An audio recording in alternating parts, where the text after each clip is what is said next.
Pelaksanaan Pilkada Serentak 2015 di 264 wilayah untuk pertama kali dilakukan di Indonesia. Pilkada Serentak berjalan kondusif dan lancar dalam hal keamanan dan pelaksanaan. Dan untuk mengetahui informasi terkini dari tabulasi Pilkada Serentak, kita terhubung dengan reporter Tezar Aditya dan juru kamera Abdullah Hoirudin dari Hotel Borobudur, Jakarta.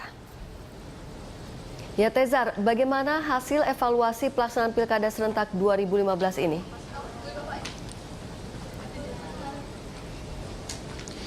Ya Rima, tadi juga sempat disampaikan dan juga komentar dari berbagai tamu yang hadir dalam kunjungan election visit program yang diadakan oleh KPU sejak kemarin, dan acaranya juga tadi dihadiri oleh 7 negara, kemudian duta besar dan juga 3 universitas. Beberapa di antaranya adalah Palestina, Thailand, Malaysia, Sri Lanka, Korea, kemudian Bangladesh, Tunisia dan juga Australia. Mereka rata-rata mengapresiasi dari penyelenggaraan pemilu di Indonesia karena dilakukan di tempat yang umum dan terbuka, bahkan dihitung di secara langsung dan juga terbuka. Kemudian juga dilakukan dengan simpel dan juga efektif. Namun terkait dengan temuan penyelenggaraan pemilu hari ini, kami juga merekap dari beberapa poin yang dikatakan oleh Komisioner KPU. Saat ini memang pemilu tadi diselenggarakan di 264 daerah di sedikitnya 32 provinsi di Indonesia, dan ada beberapa catatan. Yang pertama adalah partisipasi masyarakat yang di beberapa TPS kurang dari 50%.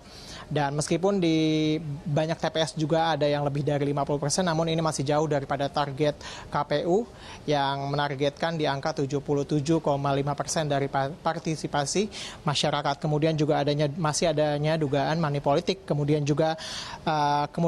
juga dari Komite Independen Pemantau Pemilu juga menyatakan ke depan harus lebih transparan terhadap penetapan dari calon kepala daerah, karena hingga saat ini memang ada 5 daerah yang mundur jadwal pilkada serentaknya akibat dari penetapan yang bermasalah.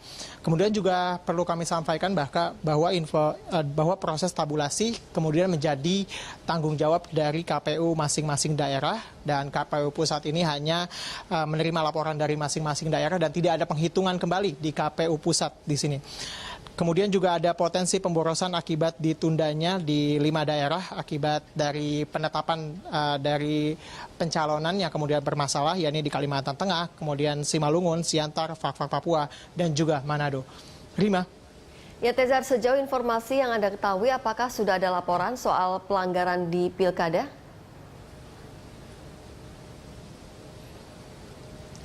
Ya Rima, tadi juga kami sempat mewawancarai salah satu komisioner KPU, Arief Budiman, yang menyatakan hingga saat ini memang KPU telah menerima 58 laporan dari dugaan money politik. Namun angka ini harus diselidiki lebih lanjut karena ini bukanlah angka yang pasti.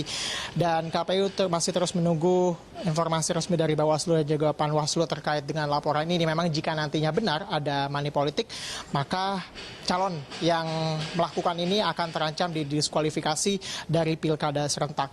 Sementara itu untuk agenda besok dapat kami sampaikan juga para komisioner KPU berencana akan melakukan kunjungan ke berbagai daerah yang dianggap butuh perhatian khusus seperti di Maluku. KPU nantinya juga akan menetapkan hasil pemilu kada yang digelar pada hari ini pada 18 Desember untuk tingkat kabupaten kota, kemudian 19 Desember untuk tingkat provinsi. Jika nantinya tidak ada gugatan dari para calon, maka KPU akan menetapkan hasil pemenang ini secepatnya. Sementara untuk gugatan akan dapat diterima 3 kali 24 jam sejak diumumkan dan ditetapkannya hasil pemilu serentak ini. Dan hingga saat ini juga masyarakat dapat mengakses rekapitulasi dan juga perolehan sementara dari berbagai daerah melalui website yang telah disediakan KPU di www.pilkada2015.kpu.go.id. Tadi juga kami sempat melihat bahwa di sini juga ada ditampilkan hasilnya ini berupa perolehan dari tiap-tiap TPS, kemudian tiap-tiap kelurahan, dan bahkan dari persentase keseluruhan dari masing-masing wilayah yang mengadakan pemilu serentak pada hari ini. Rima.